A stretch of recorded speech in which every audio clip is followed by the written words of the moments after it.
दोस्तों, मैं डॉक्टर मोहम्मद वसी बेग बिलाल अली आप सबका मेरे इस YouTube channel doctor Baig forum में फिर से इस्तकबाल करता हूं। आज का जो मेरा टॉपिक है वो ये टॉपिक है कि teaching methodologies, different teaching methodologies use in a classroom.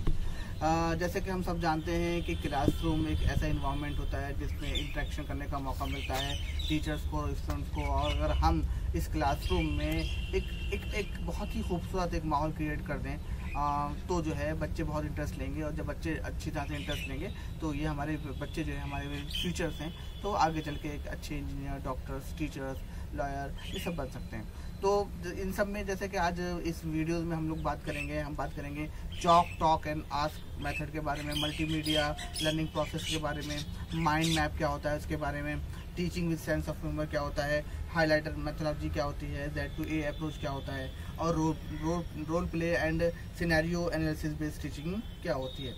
आप जैसे कि देखिए chalk, talk and ask method क्या होता है। इसमें क्या है कि जैसे कहा यह जाता है कि एक अच्छा टीचर वो होता है जो कि जिसकी कमर बच्चों की तरफ कम से कम हो।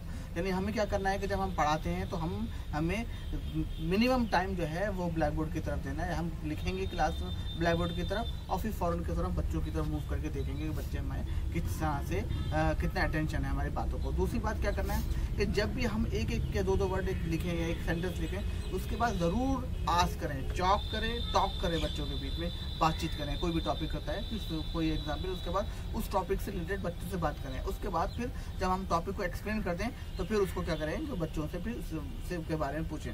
बेसिकली हमारा क्या मकसद होता है कि we have to convert our CTA technology which is chalk, talk and ask method into 2-way form, full of information. आजकल जनरली होता क्या है कि कन्वेंशनल एजुकेशन में वन वे फ्लो हो रहा है, यानी टीचर बोलता है बस एक तरफ से एनर्जी फ्लो हो रही है। लेकिन अब आज का नया ट्रेंड ये है कि हमें कंटिन्यूसली बच्चों से पूछता रहना है, यानी नॉलेज का जो फ्लो हो दोनों तरफ से, स्टूडेंट की तरफ से भी और टीचर्स की तरफ से। यानी एक क्लास में अगर हम एक अच्छा टीचर वो कहलाता है जो कि क्लास में एक ग्रुप डिस्कशन का इन्वॉल्वमेंट क्रिएट करते हैं, सभी लोग जो है वो इन्वॉल्व हो जाए तो बहुत इसका फ़ायदा मिलता है। इसके लिए हमें क्या करना है, डायरेक्टली इनडायरेक्टली रिस्पांस देते रहना है बच्चों का क्लासरूम में कि बच्चे कौन से अटेंटिव हैं, हमारी बातों को सीरियसली ले रहा है नहीं ले रहा है, कोई सुन रहा है नहीं सुन रहा है, इन सारी बातों को जो है वो हमें चीज़ें देखनी है। उसके साथ हमें इस बात पर भी फोकस करना है कि ऐसी टीचिंग मेथोडोलॉजी कि बच्चों को फॉर्मूले जो है रटना ना पड़े, कोई बातें रटनी ना पड़े, मेमोराइज के जरिए से कहानियाँ, स्टोरी सुनाकर किसी ना किसी तरह से इसको हम रिलेटेड करते हैं चीज़ों को, तो जो है वो हमारा बहुत अच्छा बच्चों को याद हो जाएगा। ये एक मेथड है।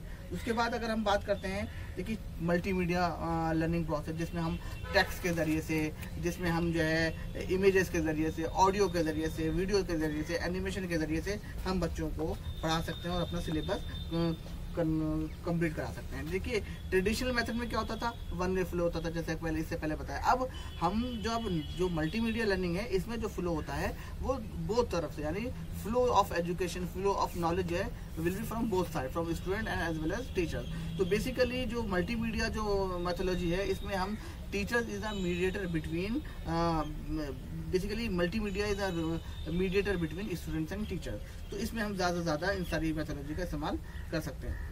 बाकी एग्जाम्पल के तौर पे जैसे हम सब जानते हैं क्लास 8 में 7th क्लास में हमने पढ़ा है स्केलर क्वांटिटी क्या होती है, वेक्टर क्वांटिटीज़ क्या होती है, तो बहुत सारा कंफ्यूजन रहता है आगे भी। इसके लिए एग्जाम्पल के तौर पे हम बता सकते हैं, एक हमने जो है माइंड मैप एक मेथोडोलॉजी है जिसके ज़रिए से, मैपिंग के ज़रिए से हम बच्चों को समझाएं चीज़ों को और वो बच्चों को जहन, जैसे कि देखिए ज्योग्राफी में हम लोग मैप बनाते थे अपने कंट्री का, तो उससे बहुत सारी चीज़ें पता चल जाती थी। इसी तरह से हम कोशिश करें कि मैप के ज़रिए से हम बच्चों को एक्सप्लेन करें। एग्जाम्पल के तौर पे स्केलर क्वांटिटी को हमें बताना है तो हम लेंथ को हम स्केल दिखा सकते हैं, टेम्परेचर को हम टेम्परेचर के एक डायग्राम बना सकते हैं, चार्ज का एक इंडिकेशन कर सकते हैं, एनर्जी दिखाना है तो कहीं बल्ब हम शो कर सकते हैं, इस तरह के टाइम कहीं दिखाना है तो जो हम वॉच दिखा सकते हैं, ठीक है, वॉल्यूम दिखाना है तो कहीं गिलास हम बना के दिखा सकते हैं। तो इस तरह से मैपिंग के ज़रिए से हम बच्चों को एक्सप्लेन कर सकते हैं बहुत ही अच्छी तरह से। तो माइंड मैप क्या होता है, ये एक इनोवेटिव वे है माइंड मैप। इसके ज़रिए से हम जो है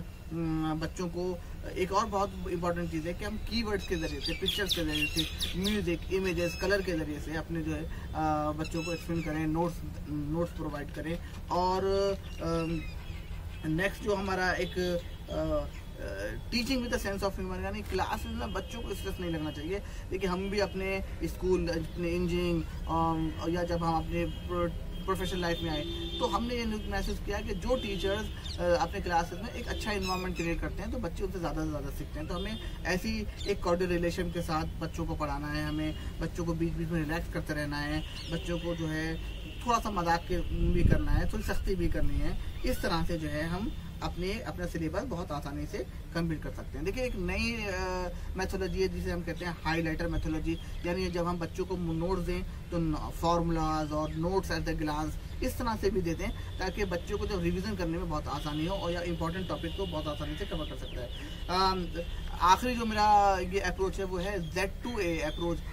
Z2A अप्रोच का मतलब ये मेथोलॉजी क्या है कि this approach attempt to explain the application of part of the particular concept first and explain the effect of such application, यानी इसमें जो भी हम पढ़ाते हैं उसमें उस टॉपिक का एप्लीकेशन कहाँ हो रहा है। खास तौर पे इंजीनियरिंग बैकग्राउंड के जो टीचर्स हैं वो ये Z2A अप्रोच को अपनी टीचिंग मेथोडोलॉजी में अडॉप्ट कर लें।